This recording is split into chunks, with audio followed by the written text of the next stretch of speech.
they have no evidence. They're basically straight out lying here. Yeah, we've lost some talk. Hi and welcome to Flossom Talk. I'm Shady Floor, journalist, Hollywood truth teller, and your voice of reason in a town built on delusion. I hope everyone had a wonderful weekend. And thanks again for all the tips you're sending me, you guys. If you have something very important to tell me, please don't just put it in the comment section. You can put it there too, but also send me a DM on Instagram or an email so you make sure that I read it, because sometimes there's a lot of comments and I can't go through them all, although I wish I could. And I truly, really appreciate all the engagements you are showing here on YouTube for my videos and everything. And you know, I'm so grateful for all of you guys. Anyways, let's get into this. So Radar Online did this story on Friday. I missed it. This is quite interesting. They are asking if Ryan Reynolds is the most hated star in Hollywood. We'll get into that. We'll also get into Ryan using the same kind of techniques to take over I Love Me, the John Candy documentary, and how Blake Lively's attorney's statements are now really coming back to haunt them and portrays them as liars. And also this interview with Blake that has resurfaced again, where she is telling the journalists that they had to beg her to make some changes of the music in the movie, again showing who was really in control here and who is the victim. Also, I went to the premiere of Hugh Jackman's new movie yesterday. He was there, someone else was there as well with him, and we have to talk about Johnny Depp's comeback. This exclusive report confirms that he will also be back as Jack Sparrow in Pirates of the Caribbean. Wow. So yesterday I did speak about Ryan Reynolds' comment section on Instagram, and I was wondering how it's possible to have the comment section closed and only have like 9 comments. And someone pointed it out to me that how that's possible. So there's a function on Instagram where you can allow only people that you follow to comment on your posts. And that's why it's only fan accounts that are engaging with Ryan Reynolds' content. I did speak a lot about his Instagram yesterday and how shady everything is over there and how he now has bots that are harassing people online. And now it makes sense to me how he can control the comment section. So thank you to the person who commented that. Also, it's interesting that if you didn't follow these fan accounts, there would be no comments. Sometimes maybe Blake's sister or her husband will comment and say, "You rock," or something like that. But apart from that, no one else. Okay, so let's get into this article that Radar Online posted on Friday saying that Hollywood's most hated star, ? And then there's a picture of Ryan. Radar reveals Ryan Reynolds' history of bad behavior as actor's reputation crumbles amid wife Blake Lively's legal war.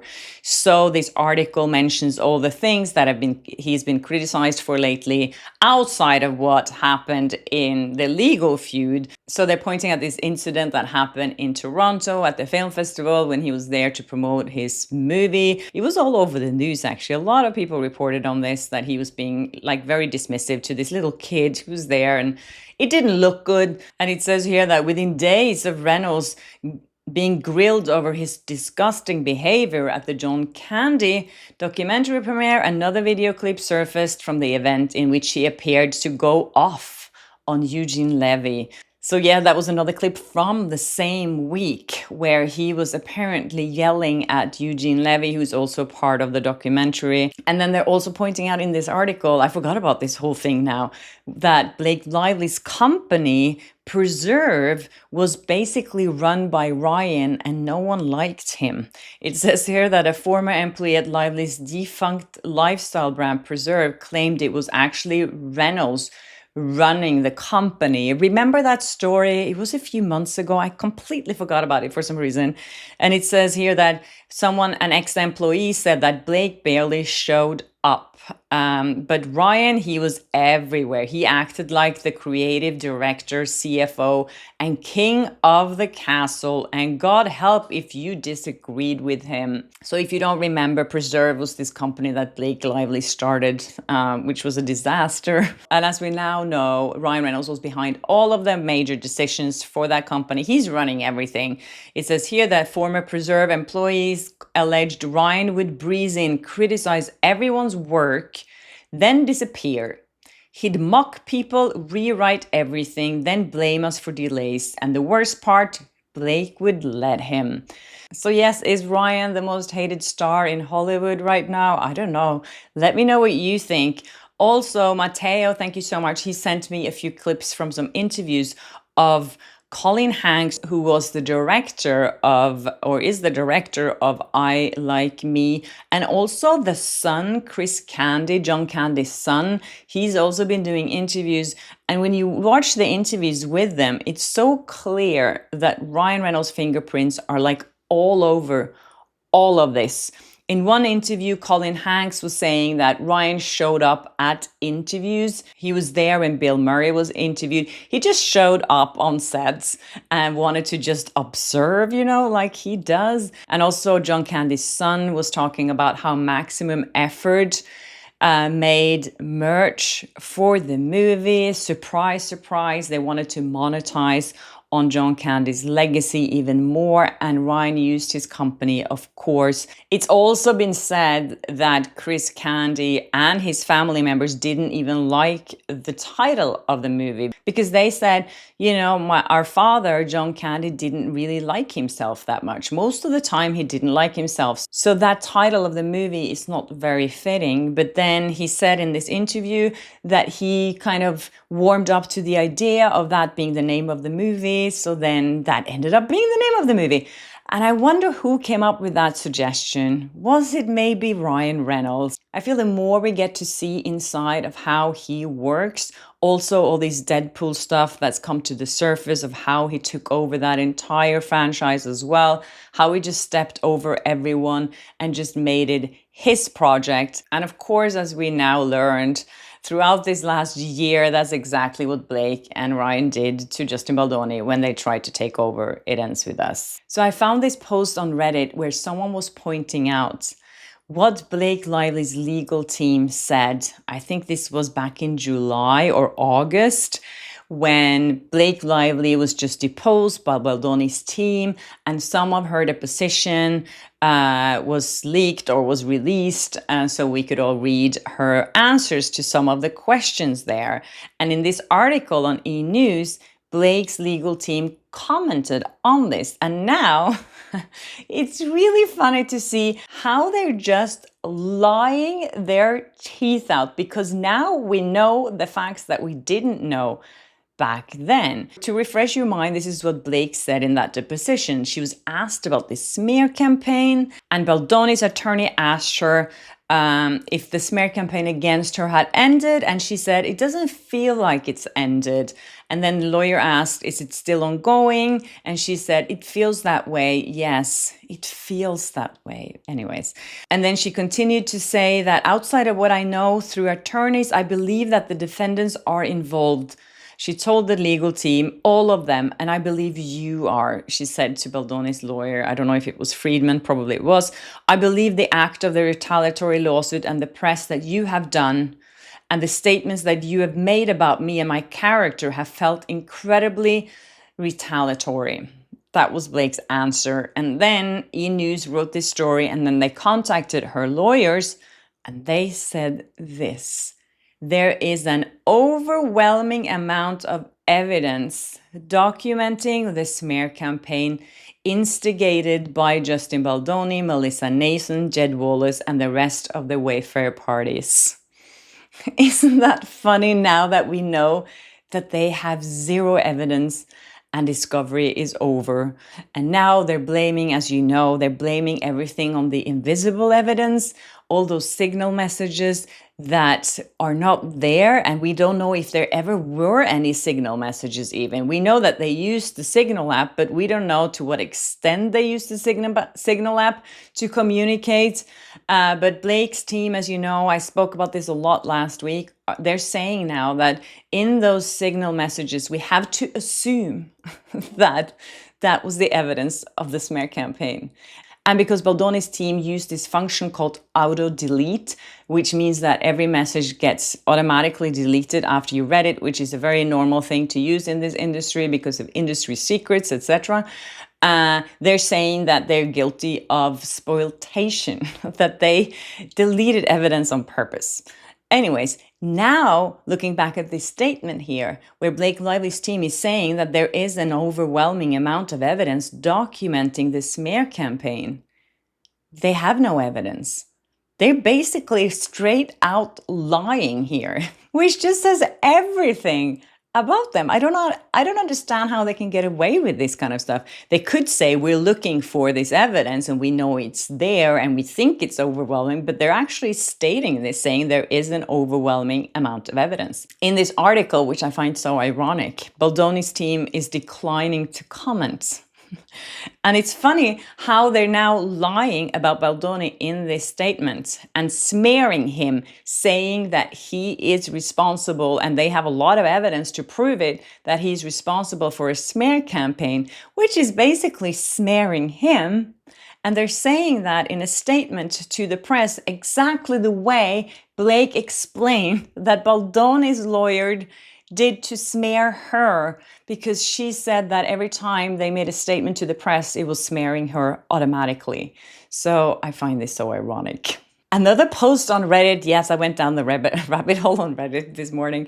I found this TikToker. Her name is Bucky Go Hawks on TikTok, and she was talking about this interview. I remember watching this interview a while back, and now looking at it, it's so fascinating because at one point in this interview, it's with the UK radio station, Blake is asked about this music choice in the movie. She's paired with Isabel Ferrer, and she's asked about this Lana Del Rey song that ended up being in the movie. And the journalist asked her about that choice, and she responds like this. I did also scream when I heard Cherry by Lana Del Rey. Right? Yeah. Screamed. They begged me to take that song out of the movie. Why?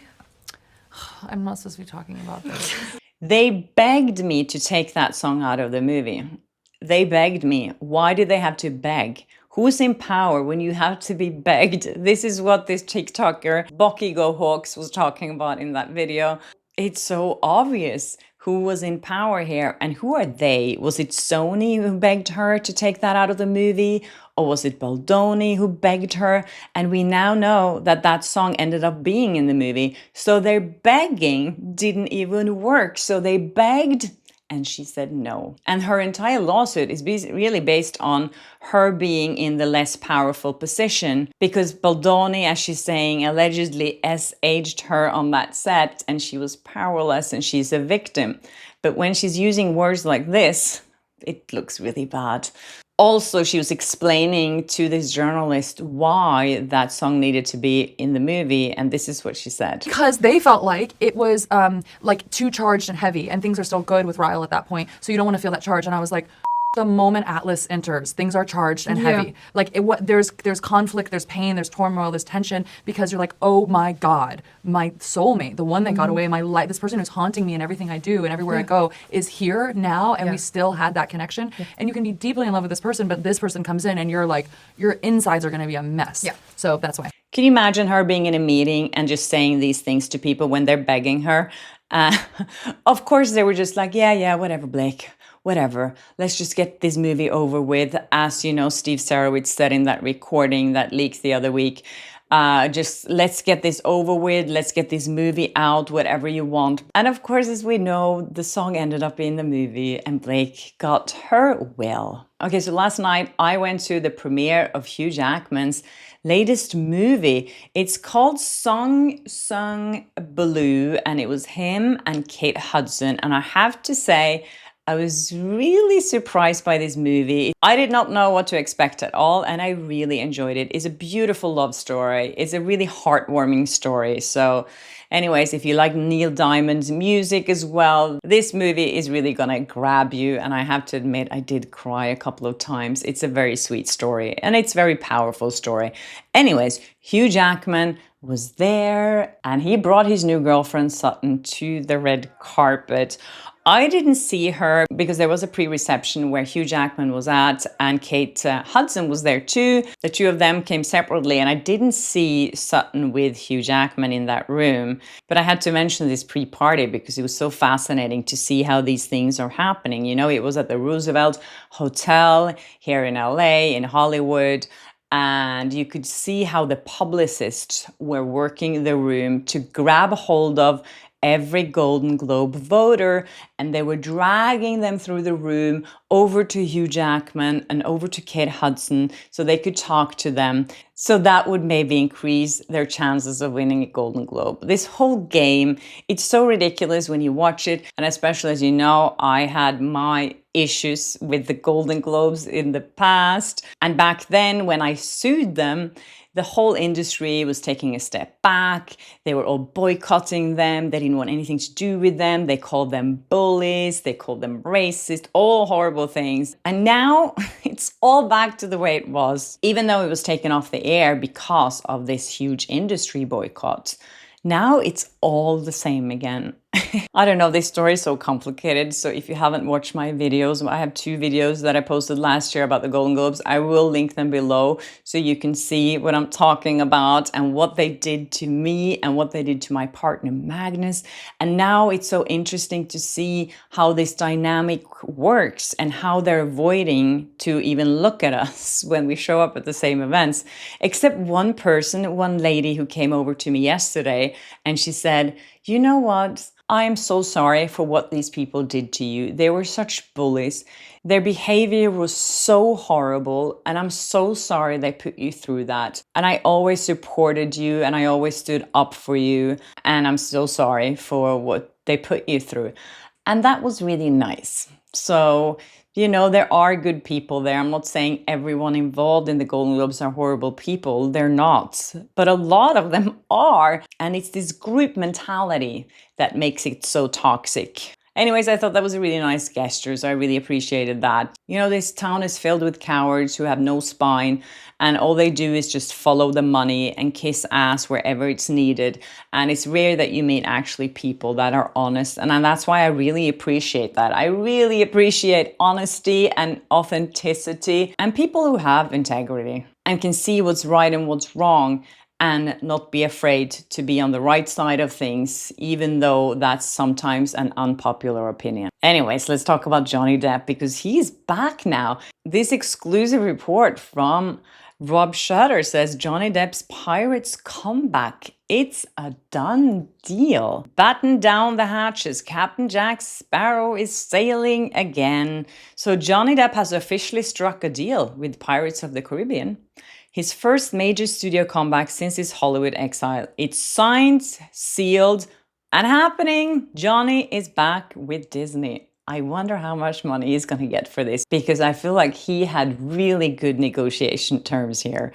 So Jerry Bruckheimer, the producer of the franchise, brokered the truce, assuring both sides that the time and the story were finally right. Johnny read the script and loved it, an insider said.